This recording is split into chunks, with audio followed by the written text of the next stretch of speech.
우리는 때로 불필요한 관계를 끌어안고 혼자 힘들어하기도 하며 자기 자신을 사랑하지 못하고 아무도 없는 동굴 속으로 들어가기도 합니다.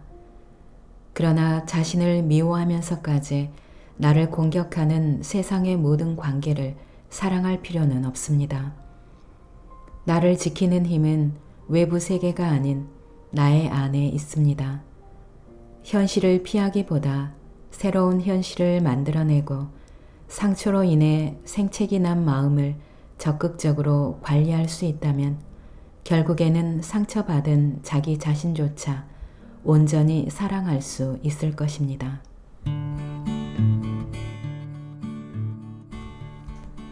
안녕하세요. 여러분의 삶이 눈부시게 빛나길 바라는 루나펄스입니다. 오늘 소개해드릴 책은 별것 아닌 일로도 쉽게 상처받는 사람들을 위한 멘탈 관리법, 나를 지켜주는 최소한의 방어 심리학입니다. 지은이는 커커, 옮긴이는 최경훈, 펴낸 곳은 카시오페아입니다. 지은이 소개를 해드리겠습니다. 심리상담 전문가로 20년 넘게 병원과 교육기관에서 심리적인 질병으로 고통받는 사람들의 마음을 들여다보는 일을 하고 있습니다. 사람은 저마다의 방식으로 상처와 마주하며 살아갑니다. 몸이 외부로부터 병원균의 침입을 막아내듯 마음 또한 분노, 두려움, 불안과 같은 부정적인 감정에서 자신을 보호해주는 면역체계를 가지고 있다고 합니다. 바로 심리학의 세계 3대 거장이자 정신분석학의 창시자인 지그문트 프로이트가 발견한 심리 방어 기제인데요. 문제를 회피하거나 억누르거나 왜곡하는 등 여러 방식으로 우리의 일상에서 내 마음을 지키는 도구로 활용될 수 있다고 합니다. 저자는 20년 넘게 심리치료 전문가로 프로이트의 방어기제 이론을 새롭게 해석했습니다.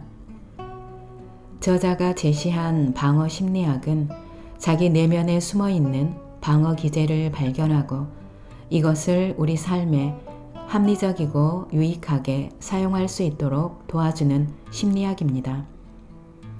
책은 4장으로 구성이 되어 있습니다. 1장, 나조차도 나를 함부로 대할 수는 없다. 2장, 모두에게 사랑받으려 노력할 필요는 없다. 3장, 무례하고 제멋대로인 세상에서 내 마음 지켜내는 법. 4장, 나에게 잘해줄수록 더 괜찮은 내가 된다. 입니다. 그럼 방어 심리학은 어떻게 나를 지켜줄까요? 책의 내용 중에서 일부 소개해 드리겠습니다. 오늘도 책과 함께 편안한 시간 되시기 바랍니다. 안 괜찮은 건 안 괜찮은 거다. 억압. 생각지 못한 나쁜 일을 겪거나 큰 실수를 했을 때 우리는 그 일을 처음부터 없었던 일로 만들고 싶어 합니다. 억지로 기억을 덮어두고서는 그저 시간이 지나면 모든 게 괜찮아질 것이라 여깁니다. 하지만 정말 우리는 과거의 일을 완전히 잊은 걸까요? 잊고 싶어 하는 것은 아닐까요? 겉으로 보기에는 잊은 것처럼 보이지만 실제로는 예전에 겪었던 일들이 여전히 잠재의식 속에 남아 우리의 행동에 영향을 미칩니다. 단지 그 사실을 의식하지 못할 뿐이죠. 교통사고로 하나뿐인 아들을 잃은 어느 엄마를 상담했던 사례가 기억납니다. 바라던 대학에 입학한 지 얼마 되지 않은 어느 날 아들은 친구의 생일을 축하해 주러 집을 나섰습니다. 하지만 불행히도 친구네에서 돌아오는 길에 음주운전 차량에 치여 그만 숨지고 말았습니다. 외동 아들을 먼저 보낸 엄마의 심정은 얼마나 비통하고 참담했을까요? 불가해한 슬픔 앞에서 깊은 고통에 잠긴 채 얼마나 오랜 시간 울며 지냈는지 모릅니다. 그녀는 반년이 지나서야 겨우 정신을 차리고 천천히 일상으로 돌아갈 수 있었습니다. 하지만 사고가 일어난 매년 8월이 찾아올 때면 우울증 약을 복용해야만 했습니다. 주변 사람들은 이제 떠나간 아들 생각을 그만하라고 조심스레 권했지만 그녀는 나는 이제 괜찮아졌어. 그런데 왜 우울한지 모르겠네 라고 말했습니다. 엄마는 정말 아들을 잃은 충격에서 완전히 벗어난 걸까요? 방어 기제 가운데 억압은 자신이 감당할 수 없는 또는 고통스럽고 위협적인 경험과 자극에 맞닥뜨렸을 때 의식 속에서 그 경험과 자극을 제거한 후 잠재의식 속으로 집어넣어 자신도 모르게 억누르는 현상을 가리킵니다. 억압은 여러 심리 방어 기제 중에서도 가장 기본적인 것으로 우리를 잠시나마 고통, 위협, 불안에서 벗어나게 해 마음을 보호합니다. 앞선 사례 속 엄마의 잠재의식 속에는 여전히 아들이 살아있을지도 모릅니다. 나는 이제 괜찮아 라고 주변 사람들에게 말하고 다녔지만 그녀는 사실 전혀 괜찮지 않았습니다. 단지 억압이라는 방어 기제를 이용해 아들을 영원히 가슴에 묻어둔 채 애써 괜찮은 척 했던 것 뿐이었죠. 억압으로 나타나는 이런 선택적 망각이나 의도적 망각은 시간의 흐름에 따른 자연스러운 망각과는 개념이 다릅니다. 겉으로 보기에는 이미 그 사건을 잊어버린 것처럼 보이지만 실제로는 여전히 잠재의식 속에서 우리의 행동에 영향을 미치고 있습니다. 단지 우리가 그 사실을 의식하지 못할 뿐입니다. 그 때문에 일상생활에서 자신조차 이유를 알 수 없는 행동을 하게 될 가능성도 있습니다. 그렇기에 때로는 고통스러운 기억이 마음을 짓누르도록 가만히 내버려 두고 현실을 인정하는 게 좋을 때가 있습니다. 억지로 괜찮다고 아무리 우겨봐도 내 마음은 괜찮아지지 않습니다. 그리고 언젠가는 과거 그때의 감정이 떠올라 일상을 지속하는데 방해가 되기 때문입니다. 나에게 상처를 준 일을 일부러 잊기 위해 감정을 억누르는 것은 결국 훗날 더 심각한 마음의 병이 되어 돌아올 수 있습니다. 그러니 상황을 객관적으로 바라보고 현재의 마음 상태를 먼저 인정해 버리는 편이 오히려 낫습니다. 또 주변 사람들이 지금 어려운 고통을 겪고 있다면, 그래서 스스로 상처를 억누르고 있다면 적절한 위로로 마음을 다독여 주세요. 지금 죽고 싶을 만큼 힘이 든다면, 공상에는 어떤 일을 동경하고 그 일이 자신에게 일어나기를 기대하는 심리가 반영되어 있습니다. 공상이 일어나는 원인은 개인의 능력이 부족하거나 원하던 일이 물거품이 되었기 때문입니다. 가벼운 공상은 긍정적인 작용을 일으키는 심리 방어 기제의 역할을 합니다. 심리학자 빅터 프랭클은 공상이 사람에게 앞날을 살아갈 힘을 더해준다는 사실을 발견했습니다. 제2차 세계대전이 일어났을 때 그는 강제 수용소에서 4년 동안 갇혀 있었습니다. 많은 사람이 학대를 견디지 못하고 수용소에서 죽어갔습니다. 훗날 그는 수용소에서 일부 사람들이 생존할 수 있었던 이유를 그들이 희망적인 미래를 상상했기 때문이라고 보았습니다. 수용소에서 살아남을 수 있는가의 여부는 나이나 신체 조건과는 큰 상관이 없었던 것이죠. 공상은 시야를 넓히고 잠재 능력을 불러일으키며 스스로 변화할 기회를 찾게 해줍니다. 심리학적으로 보면 모든 사람에게는 페르소나, 가면을 쓴 인격입니다. 페르소나가 있습니다. 우리는 현실에서 이런저런 규칙에 둘러싸여 늘 자신의 말과 행동을 조심하며 살아갑니다. 공상은 현실을 초월한다는 특징이 있죠. 공상 속에서는 현실 세계가 멀게 느껴지며 즐거움과 평온함을 얻을 수 있습니다. 미국의 심리학자 피터 델라니는 이렇게 말했습니다. 상상력은 문제 해결의 열쇠다. 아무리 생각해도 이해가 되지 않을 때 백일몽은 당신에게 해답을 알려줄 수 있다. 그가 그렇게 말한 이유는 공상은 현실적인 조건이나 고정된 사고방식의 제한을 받지 않기에 흔히 사람들의 최대 관심사가 공상의 주제가 되기 때문입니다. 공상은 위대한 예술 작품을 창작하는 과정에서도 나타납니다. 작곡가 요하네스 브람스는 저는 명상을 하고 있을 때만 악상이 계속해서 머릿속에서 떠오릅니다. 라고 말하기도 했습니다. 이 외에도 공상은 우리가 문제를 더 넓은 범위에서 살펴보도록 해줍니다. 정신이 또렷할 때 우리가 문제를 생각하는 방식은 추상적이고 계략적입니다. 게다가 우리는 자신이 보고 싶어하는 방식으로만 사건을 대할 때가 많죠. 자존심과 체면 때문에 스스로를 속이는 실수를 하기도 합니다. 이미 엎질러진 상황을 돌이키고 싶을 때 일상에서 볼 수 있는 가장 흔하고 대표적인 의식화와 취소의 예는 바로 사과입니다. 미안해 라는 말 한마디에는 잘못한 사람이 느끼는 양심의 가책을 크게 줄여주는 효과가 있습니다. 상대방 역시 이에 용서로 화답하며 관계를 회복하죠. 사과와 용서의 과정에서 일어난 의식화와 취소 작용이 불안한 마음을 잠재우고 죄책감을 줄여줍니다.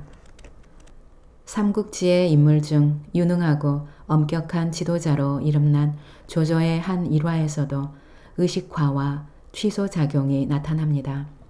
조조는 평소 솔선수범해서 군법을 지킬 만큼 군사들에게 군법의 중요성을 거듭 강조했습니다. 그는 어느 날 중원평야를 지나가다가 이렇게 명령을 내렸죠. 모든 군사는 농작물을 밟아서는 안 된다. 명령을 어기는 자는 누구든 목을 벨 것이다. 한 번은 조조가 말을 타고 보리밭 옆을 지나가고 있었습니다. 그런데 어디선가 꿩 한 마리가 갑자기 튀어나오는 바람에 조조가 탄 말이 세차게 날뛰면서 그만 보리밭에 뛰어들고 말았습니다. 조조가 정신을 차렸을 때는 이미 밭이 마구 짓밟힌 후였죠.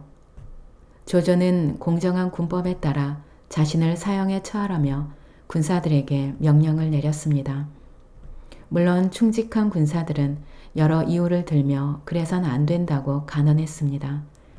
그래서 조조는 고민한 끝에 칼을 뽑아 자신의 상투를 자르는 것으로 목숨을 대신했습니다. 조조는 엄정한 군법을 따라야 한다는 생각과 그렇다고 자신이 정말로 죽을 수 없다는 생각을 동시에 했습니다. 그래서 마음속 충돌을 해결하는 방식으로 의식화와 취소작용을 선택했습니다. 상투를 자르는 상징적인 행동으로 마음의 문제를 풀었던 것입니다. 의식화와 취소는 긍정적인 작용을 합니다. 마음의 짐을 덜게 하고 꼭 상황이 나아지지 않더라도 희망적인 미래를 그려볼 수 있습니다. 그러다 보면 관계의 문제가 원활히 해결될 수도 있습니다. 아픔 뒤로 숨는다고 달라질 건 없다. 미국의 한 고등학교에서 2,000명이 넘는 선생님과 학생이 2주 동안 단체로 격리된 적이 있었습니다. 그 원인은 170여 명의 학생과 선생님이 위통, 두통, 현기증, 기면 등의 증상을 보였기 때문입니다.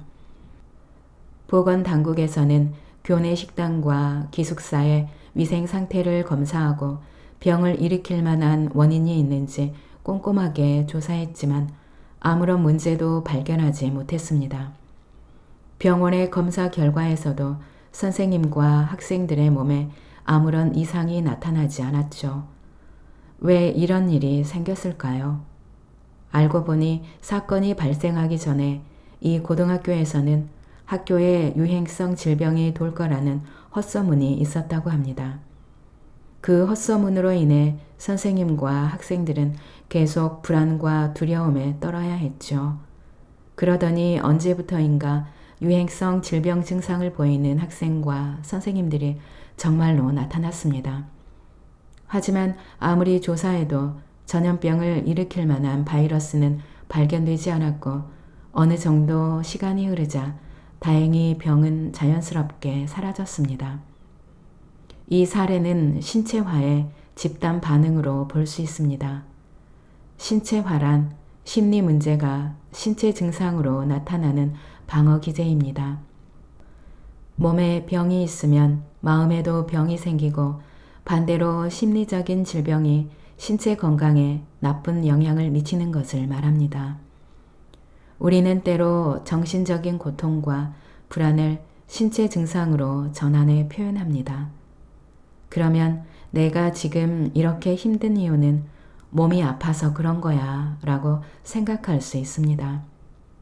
보통 신체화 현상은 무의식적으로 일어나기 때문에 사람들이 잘 알아차리지 못하는 특징이 있습니다. 제1차 세계대전 때의 일입니다. 어떤 결사대가 한 부대를 맹렬히 공격했습니다. 부대원의 수가 거의 수백 명이나 되었지만 그들은 결사대의 공격을 두려워했습니다. 곧 포로로 잡혀가 죽게 될까봐 불안한 상태로 전쟁을 계속해야 했습니다. 그러던 어느 날 병사들 중 한 사람이 갑자기 전신이 경직되는 증상을 보였고 얼마 후 모든 병사들이 똑같은 증상을 호소하기 시작했습니다. 그들은 결국 결사대의 포로가 되었죠. 사실 병사들의 증상은 신체적인 질병이 아닌 것으로 밝혀졌습니다. 심리학자들의 분석에 따르면 심리적인 요인의 영향으로 신체 질병 증상이 나타났던 것입니다. 그들은 너무나 두려웠던 나머지 무의식적으로 마음의 문제를 신체화 증상으로 해결했습니다. 물론 병사들은 그 점을 전혀 의식하지 못했죠. 신체화 증상은 신체 질병으로 생기는 게 아니기에 약물 치료는 대부분 효과가 없습니다. 신체화는 단지 우리의 잠재의식에서 조작된 증상일 뿐이죠. 건강한 사람도 신체화 증상을 보일 수 있습니다. 예를 들면 평소에 건강하던 학생이 시험 기간만 되면 설사를 하는 경우가 있습니다. 어떤 약을 먹어도 소용이 없었는데 시험이 끝나고 나면 몸이 괜찮아집니다. 또 하기 싫지만 해야 하는 일이 밀려 있을 때에는 밥맛도 없고 소화도 안 되다가 그 일을 모두 끝내고 나면 아무 일도 없었던 것처럼 다시 건강해집니다. 이런 증상들은 모두 신체화의 표현입니다. 만약 이런 문제가 반복된다면 단지 몸이 안 좋다고만 생각하지 말고 마음의 병을 치료해야 합니다. 같은 증상이 반복되지 않도록 마인드 컨트롤하는 것도 필요하고요. 신체화 증상을 계속 방치하면 또 다른 문제가 생길 수 있습니다. 자신감 부족과 신경 과민 등으로 대인 관계에 부정적인 영향을 주거나 신체 생활이 불편해질 정도로 극한 스트레스를 받을 수 있습니다. 참을 인 3번이면 화병이 된다. 방어기제 중 억압에 대해 앞서 이야기했는데요. 억압된 감정은 사라지지 않고 다른 방식으로 나타난다고 했죠. 사실 신체화 증상은 억압의 표현 방식이기도 합니다. 수십 년간 중풍에 걸린 시어머니를 모신 며느리가 있었습니다. 며느리는 거동이 불편한 시어머니에게 음식을 먹이고 몸을 씻기며 정성스레 간호했습니다. 그런데 어느 날부터인가 시어머니가 있는 방에만 들어가면 가슴이 답답하고 속이 더부룩해졌습니다. 나중에는 경련성 통증을 심하게 앓기도 했죠. 병원에서 여러 번 검사해도 신체적인 질병은 발견되지 않았습니다. 알고 보니 며느리는 자신도 모르게 오래전부터 속으로 시어머니를 미워하고 있었습니다. 아픈 시어머니는 신경이 점점 예민해져 욕을 퍼붓거나 짜증을 내기도 했고 먹다 남은 음식을 며느리에게 던져버리는 날도 있었죠. 그때 며느리는 이렇게는 못 살겠어. 차라리 시어머니를 죽이는 게 낫겠어. 라는 생각이 스쳤습니다. 하지만 곧 양심의 가책을 느끼고는 자신의 감정을 꾹꾹 눌렀습니다. 며느리의 잠재의식은 시어머니에 대한 미움과 분노와 원망으로 가득 차 있었습니다. 하지만 도무지 이를 겉으로 표현할 길이 없고 참고 또 참으며 마음을 숨겼던 것입니다. 오랜 시간에 걸쳐 속으로 삼켜두었던 감정이 신체화 증상으로 나타난 사례였습니다. 억압된 감정을 마음껏 드러낼 수만 있다면 신체화 증상은 사라질 가능성이 높습니다. 하지만 그러기 위해서는 주위의 도움이 필요합니다. 혼자 끙끙 앓던 마음의 병이 어느 순간 갑자기 괜찮아지지는 않습니다. 스스로 해결하려 하지 말고 나의 이야기를 들어줄 좋은 사람들을 주변에서 찾아보세요.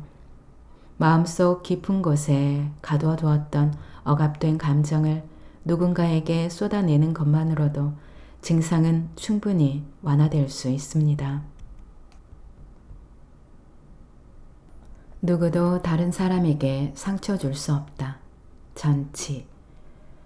내가 기분 나쁜 소리를 한 것도 아닌데 누군가 나에게 크게 화를 낸 적이 있나요? 혹은 반대로 아무 이유도 없이 내가 다른 사람에게 버럭 화를 낸 적이 있나요? 그래 놓고서 시간이 지나면 상대방에게 그때는 내가 왜 그랬는지 모르겠다 라며 사과합니다. 이런 경우 사실 상대방 때문에 화가 난 게 아닐지도 모릅니다. 나를 화나게 한 사람은 상대방이 아니라 전혀 다른 사람이죠. 나도 모르게 상대방에게 화풀이를 한 것입니다. 엉뚱한데 화풀이하는 이런 심리는 전치라는 심리 방어 기제 때문입니다.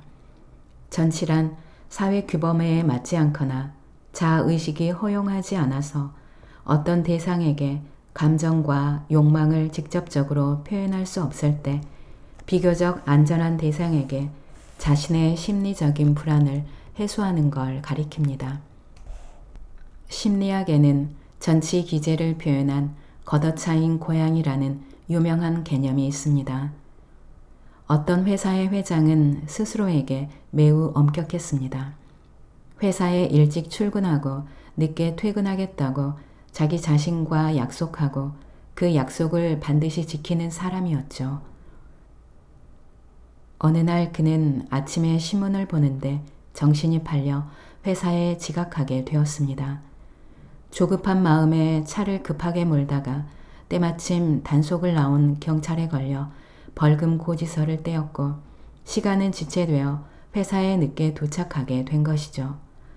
매우 화가 난 회장은 사무실에 도착하자마자 영업 책임자를 불러 호되게 혼을 내기 시작했습니다. 이유 없이 야단을 맞은 영업 책임자는 화가 나서 비서를 자기 사무실로 불러 한바탕 혼을 냈습니다. 아무 이유 없이 혼이 난 비서는 억울했지만 어쩔 수 없이 화를 꾹 참아야 했습니다. 회사 일 때문에 어느 업체에 전화를 건 비서는 전화 교환원에게 왜 이리 전화를 늦게 받냐고 화를 냈습니다. 일을 마치고 퇴근한 전화 교환원은 아내에게 분풀이를 해버렸죠.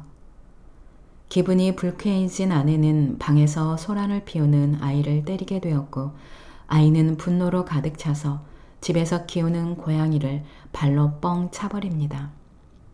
정말 걷어차인 고양이죠. 듣기만 해도 골치가 아픈 상황입니다.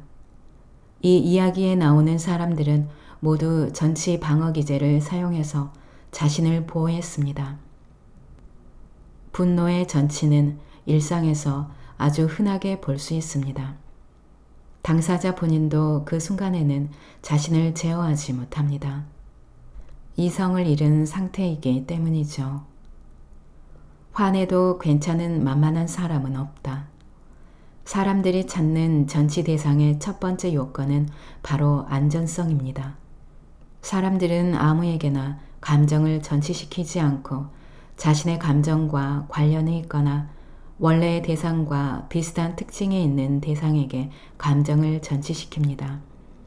예를 들면 어린아이는 젖꼭지 빠는 걸 좋아합니다. 아이가 크면 원래의 젖꼭지와 비슷하고 대체성이 있는 물건이 전치 대상이 되는 것이죠. 젖을 떼고 나면 손가락을 빨고 학교에 들어가면 연필을 입에 물고는 합니다. 좀 더 크면 담배를 피우거나 껌을 씹습니다. 프로이트의 이론에 따르면 오이디푸스 콤플렉스 역시 전치 방어 기제가 작용한 것입니다. 어떤 남자가 선택한 결혼 상대가 그의 어머니와 성격이 비슷한 점이 많다면 이는 결코 우연이라고 할 수 없습니다. 현실에서 어머니와 결혼할 수 없으니 어머니와 성격이 비슷한 여성을 배우자로 맞이한 것입니다. 또한 풍자 만화나 농담도 전치 방어 기제와 관련이 있습니다. 직접적으로 자신의 주장을 드러내지 않고 빗대어 말할 수 있기 때문에 안전하면서도 나의 의도와 전치 대상과의 유사성도 높으므로 전치에 좋은 예가 될 수 있습니다. 공포증 역시 전치와 관련이 있는데요. 전치에는 감정적으로 중요한 위치를 차지하는 인물을 어떤 사물이나 낯선 사람으로 쉽게 대체하는 현상이 포함됩니다.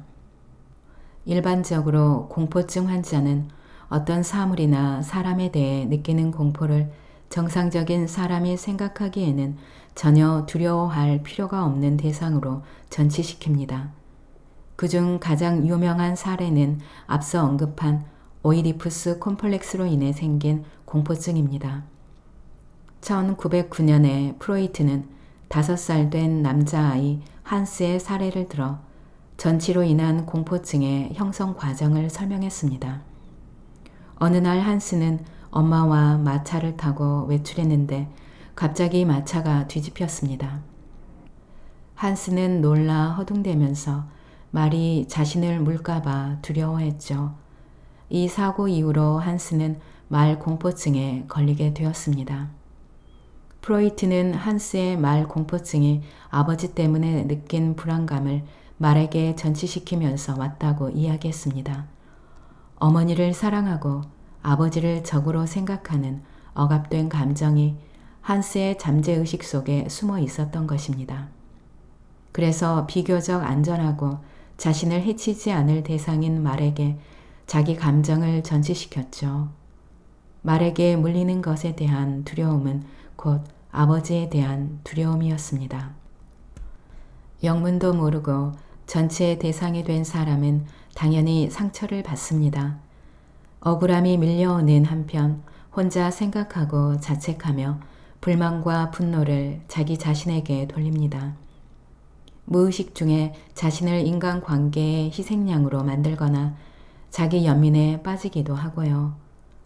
그러므로 자신의 마음을 보호하기 위해 남에게 상처 주는 일은 없어야 합니다. 인간관계에서 오는 문제와 그에 따른 책임은 양방향으로 흘러가기 마련입니다. 모든 일이 전부 나의 잘못이 될 수도 상대방의 잘못이 될 수도 없습니다. 그러니 지나친 자책도 할 필요 없고 타인에 대한 무조건적인 원망 역시 그다지 쓸모있지 않다는 사실을 기억해야 합니다. 분노는 원래 자연스러운 감정으로 누가 누구에게 화를 내면 안 된다는 규칙은 전혀 존재하지 않습니다. 다만 남에게 상처를 주지 않고 나 역시도 상처받지 않는 건강하고 적절한 표현 방식을 찾아야 합니다. 함부로 대해도 괜찮은 마음은 세상 어디에도 없으니까요.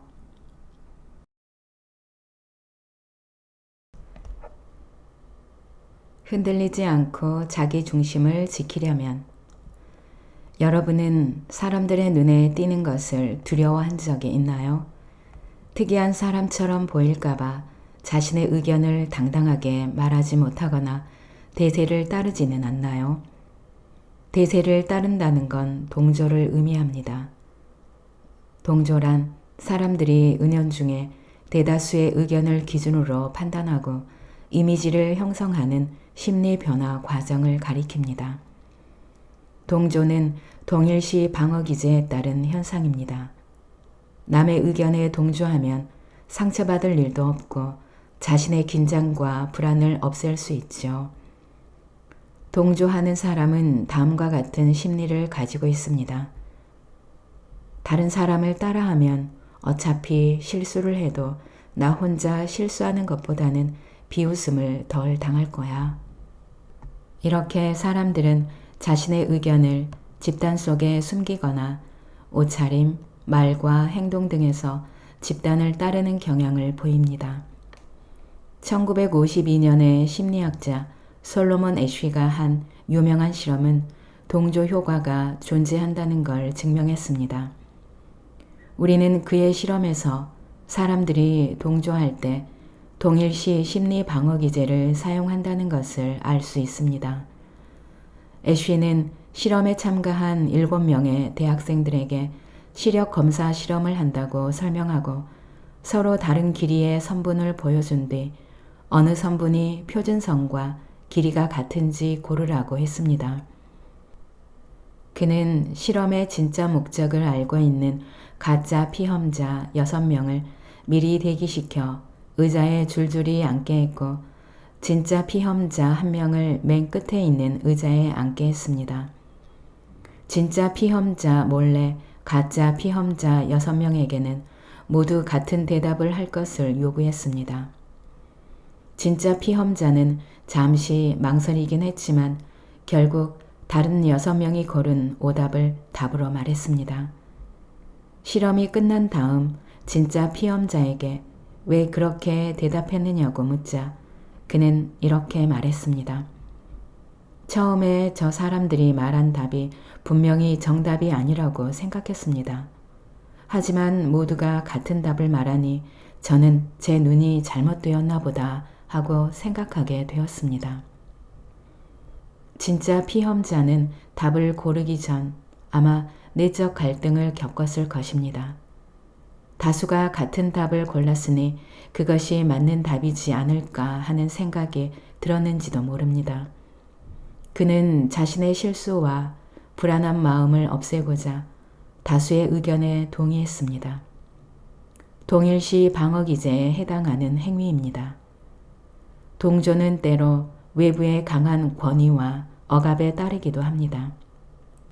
1517년에 로마의 교황 레오 10세는 성 베드로 대성당을 재건축하는 데 쓸 돈이 부족하자 가난한 백성들을 속여 그들의 재산을 빼앗았습니다. 종교 지도자들은 천국의 문이 열릴 것이라 외치며 사람들에게 면벌부를 팔았죠. 당시 유럽에서 로마 교황의 권위는 하늘보다 높았고 대부분 신실한 기독교 신자였던 일반 백성들은 종교 지도자들의 말을 믿을 수밖에 없었습니다. 여기서 사람들이 교황의 말을 따른 것은 사실 교황에 대한 동일시로 나타난 결과입니다. 사람들은 면벌부를 사지 않으면 지옥에 떨어질까 두려웠고 이런 심리를 해소하기 위해 동일시 기제를 사용했던 것이죠. 평소 다수의 의견에 쉽게 휩쓸리는 사람은 내면이 불안하고 초조한 상태일 가능성이 높습니다. 타인의 시선과 의견을 지나치게 살피고 미움받지 않기 위해 최선을 다하죠. 물론 때로 동일시로 마음을 보호하는 일이 필요합니다. 하지만 뒷일을 생각하지 않고 무작정 대중을 따라가기만 한다면 자신이 선택한 결과를 뒤늦게 후회할 수 있습니다. 신념과 자기 중심을 잃지 않기 위해서는 남들이 모두 틀렸다고 외칠 때 홀로 옳다고 말할 수 있는 용기가 필요합니다. 오늘 영상은 여기까지입니다. 여러분의 구독과 좋아요, 알림 설정은 저에게 큰 힘이 되는 거 아시죠? 오늘도 끝까지 들어주셔서 감사합니다.